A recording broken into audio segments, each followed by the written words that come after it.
একজন মহান দার্শনিক যার প্রশ্নের উত্তর আজও পৃথিবীকে ভাবতে বাধ্য করে। তিনি হলেন সক্রেটিস, জ্ঞান ও ন্যায়ের এক মহান প্রতীক। সক্রেটিস প্রাচীন গ্রিসের এথেন্সে 470 খ্রিস্টাব্দে জন্মগ্রহণ করেন। তিনি ছিলেন একজন সাধারণ পাথরকাটা মিস্ত্রির ছেলে, কিন্তু তার চিন্তার গভীরতা তাকে সাধারণের মধ্যে অসাধারণ করে তোলে। সক্রেটিস বিশ্বাস করতেন জ্ঞানী শক্তি এবং নিজেকে জানো।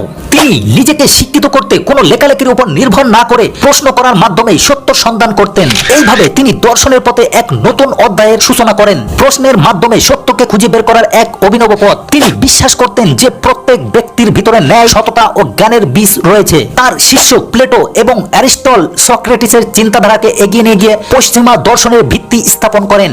সক্রেটিস সত্য ও ন্যায়ের পক্ষে থেকে মৃত্যুকেও আলিঙ্গন করেন। তার শিক্ষা আমাদের দেখিয়ে দেয় যে সত্যের পথে দাঁড়াতে সাহস লাগে। সক্রেটিস একজন মহান দার্শনিক যার চিন্তাধারা আমাদের চিন্তার জগতে নতুন আলো দেখিয়েছে।